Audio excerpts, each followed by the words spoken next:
Inilah kisah Kenshin dan Kaori, seorang pemuda kaya yang menyamar kerja sebagai cleaning service. Versi Kaori TV, episode 316. Kenshin, yang sudah masuk di pameran mobil. Keberadaannya tak sengaja dilihat oleh Lisa, pegawai wanita yang ditemuinya kemarin. Lisa itu melihat sambil bicara dengan temannya, memberitahukan tentang Kenshin dengan nada merendahkan. Lalu kemudian, Kenshin dan Iwan itu terlihat berjalan memutar. Mereka melihat-lihat mobil-mobil baru yang sedang dipajang. Di saat itu sang manajer arena, atau yang disebut pimpinan marketing pameran, melihat keberadaan Kenshin dan Iwan dari balik ruang tempat khusus yang ada di situ. Setelah memperhatikan beberapa saat, manajer itu lalu menelpon ke marketing anak buahnya, baik laki maupun wanita. Beliau itu bicara, memberitahukan suatu hal yang secara otomatis bisa terdengar ke semua anak buahnya karena alat headphone yang terpasang di masing-masing orang. Manajer itu bilang, "Halo, pemberitahuan untuk semua. Di tempat ini ada laki-laki yang pakai baju cleaning service dan berkaus putih. Kalau mendekat bertanya, jangan diprioritaskan, karena sudah bisa ditebak. Mereka hanya melihat, tak akan membeli." Kemudian manajer itu melanjutkan, "Oh ya, kalian di sini juga ada suami istri berbaju batik yang sama. Ada wanita muda berambut panjang berbaju biru. Sepertinya mereka pembeli. Kalau mendekat ke tempat kalian, hormati dan sambut dengan hangat." Dan manajer itu menyebutkan lagi beberapa pengunjung yang lain beserta ciri dan penampilannya. Anak buahnya pun mengerti.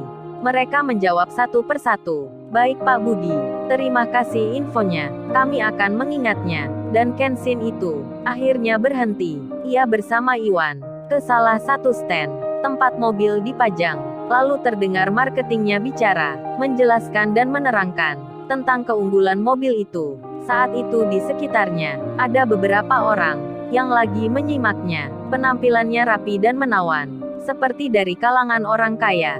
Hingga marketing itu menyambutnya dengan senang.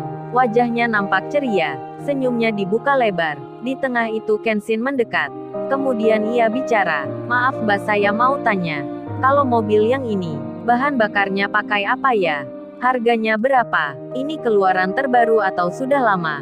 Marketing wanita itu melihat Kenshin. Kemudian ia teringat sesaat, manajernya baru saja bilang. Lalu dalam benaknya berbisik, "Oh, ternyata pria ini yang dimaksudnya." Yang kata atasannya, "Jangan diprioritaskan." Karena hal yang demikian, pertanyaan Kenshin itu tak dijawabnya. Marketing wanita tersebut hanya melihat saja sambil tersenyum. Lalu ia beralih lagi, bicara dengan orang sebelumnya, menjelaskan seperti semula. Melihat hal yang demikian, Iwan pun lalu bilang, Bro, kok tanya lu itu dicuekin saja? Apa Mbak itu nggak dengar? Atau gimana itu?" Kenshin menyahutnya, "Mungkin dia masih fokus sama orang itu Wan. Kayaknya akan membeli, jadi nggak bisa jawab langsung pertanyaanku tadi." Kemudian Kenshin bicara ke Iwan, "Baiknya kita jalan lagi Wan." Melihat-lihat yang lain, Kenshin melanjutkan langkahnya. Sembari berjalan, dilihatnya kanan kiri, samping depan dan belakang. Setelah beberapa saat, dirinya berhenti lagi, karena di situ banyak orang. Kenshin melihat mobil, mendengar penjelasan penjualnya, dan tak sengaja di tempatnya berdiri. Saat itu ia berdekatan dengan Lisa. Awalnya Kenshin tak menyadari. Sampai beberapa saat, mereka pun saling melihat. Lisa langsung menghindar ke samping, mengatur jaraknya. Kenshin pun tersenyum. Namun Lisa itu mengabaikannya. Wajahnya nampak tak suka. Ia bersama temannya mendengarkan marketing itu. Kenshin pun demikian. Malah ia ke depan, bicara ke Iwan, "Wan, ayo maju bentar Wan. Kita lihat mobil dari dekat." Iwan pun mengiyakan. Ia mengikuti Kenshin. Saat itu, marketing mobil sedang bicara ke banyak pengunjung di tempatnya. Di tengah hal yang demikian, Kenshin nampak memegang-megang mobil itu dari dekat, sambil bicara dengan Iwan. Semua orang di situ pun memperhatikan. Karena memang penampilannya, Kenshin dan Iwan terkesan tak meyakinkan. Apalagi Iwan seragamnya cleaning service. Para pengunjung pun banyak yang sangsi. Mereka sebagian melihatnya dengan wajah yang sinis. Demikian pula dengan Lisa. Ia pun sampai bicara sendiri. Dasar mereka itu, tak tahu malu. Mobil harga 700 juta. Kok dipegang-pegang? Apa bisa beli itu? Lalu Lisa bicara ke temannya. Lu lihat Tantri, gua aja gak percaya diri ke sana. Temannya pun menyahut. Ya iyalah Lisa, kan budgetmu 400 juta. Ya jelas gak percaya diri.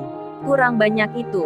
Apalagi mereka, yang tak ada uangnya, hanya bisa memegang. Hahaha, temannya Lisa itu tertawa, menertawai Kenshin dan Iwan. Karena hal yang demikian, Kenshin menyentuh mobil yang dipajang. Pak Budi, dari monitor ruang kerjanya, tak sengaja melihat itu. Lalu beliau memerintahkan marketing yang ada di situ untuk mendekati Kenshin. Pak Budi itu bicara, "Hei Viko, lu bilangin ke anak muda itu, jangan pegang-pegang mobil, entar kotor bodinya. Kalau bisa lu nasehatin mereka untuk menjauh dari pameran. Ini bukan barang mainan." Viko pun menjawabnya, "Baik Pak Budi." Dan marketing itu menghampiri Kenshin. Kemudian ia bilang, Mas maaf sebelumnya, mobilnya jangan dipegang ya. Ini untuk contoh, khawatir jadi kotor, dilihat saja dari jauh. Mari silahkan masnya berdua." Marketing yang bernama Viko itu dengan tangannya mempersilahkan Kenshin dan Iwan agar segera meninggalkan tempat itu. Lisa dan pengunjung di situ pun melihatnya. Mereka pun jadi berpikir, dua orang yang megang mobil tak diperkenankan lagi untuk mendekati. Di saat yang sama, ada pengunjung lain. Seorang wanita maju ke depan. Ia kemudian memegang mobil itu. Sama seperti Kenshin. Namun marketing mobil tersebut langsung menyambutnya, menjelaskan keunggulannya. Tak dilarangnya seperti Kenshin. Kenshin dan Iwan sendiri kini berjalan ke belakang. Meskipun ia tahu sedang diremehin, Kenshin itu tak merasa tersinggung. Iwan malah bicara, "Oh ternyata gua tahu bro. Mereka mengira kita hanya main di sini, tak niat membeli." "Ya sudahlah bro, emang kita ke sini tujuannya seperti itu." Kenshin menjawabnya. "Iya Wan itu benar." Hahaha. Kenshin tertawa. Lalu ia bilang, "Kalau lu Wan, suka mobil yang mana di antara itu?" Iwan menjawabnya, "Ya suka semua bro, tapi suka aja gak bisa beli." Hahaha. Iwan tertawa pula bercanda. Kenshin pun menyahutnya, "Besok-besok, pasti lu punya Wan. Tapi sekarang ini kita lihat-lihat dulu." Iwan pun bicara, "Oke bro, kalau hanya lihat saja, gua mah siap sedia." "Oh ya kamu tunggu sini bro. Aku tak ke belakang bentar." Di saat Iwan berjalan, meninggalkan temannya, kemudian Kenshin menelpon ke Ririn. Telepon pun tersambung. Ririn yang di rumahnya, yang sudah merasa baikan, mendengar teleponnya berdering. Segera dilihatnya, siapa yang menghubungi.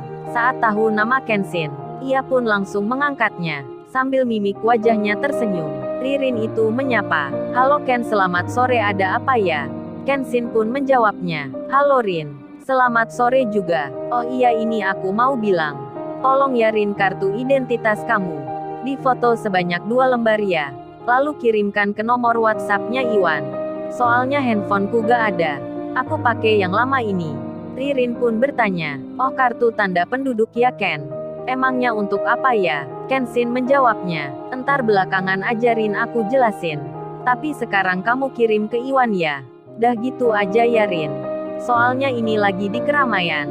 Gak enak kalau bicara lewat telepon." Ririn pun mendengarnya. Ia pun mengerti. Lalu Ririn melakukan memfoto identitas dirinya, kemudian dikirim segera ke nomornya Iwan. Saat itu Iwan, yang kebetulan baru dari toilet belakang, ia pun membaca pesan yang datangnya dari Ririn. Kemudian ia bicara ke Kenshin. Bro coba lu lihat ini. Ririn kok kirim foto ini ke gua? Ada apa ini bro?" Kenshin melihatnya, lalu ia menjawabnya, "Oh ini Wan, ini kan KTP ya. Identitas diri. Biasanya kalau gini, kalau seseorang akan menikah, kan identitas ini dibawa ke Pak RT ya." Hahaha. Kenshin tertawa. Iwan menjawabnya, "Bisa aja lu bro, pacaran aja gua belum. Kok bawa-bawa nikah?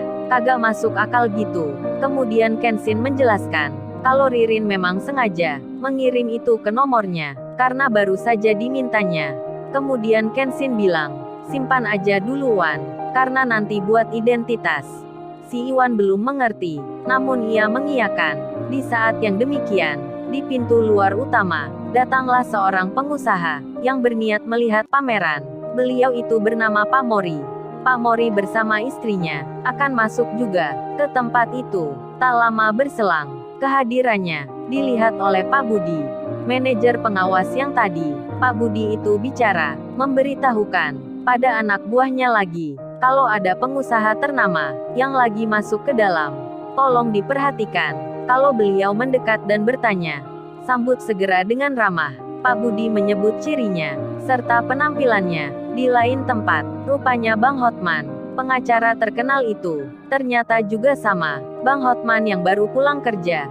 Beliau kini dalam perjalanan, sedang menuju ke mall ternama, untuk melihat juga pameran mobil yang digelar di tempat tersebut. Lalu, bagaimana kisah selanjutnya? Subscribe channel ini untuk episode berikutnya. Terima kasih.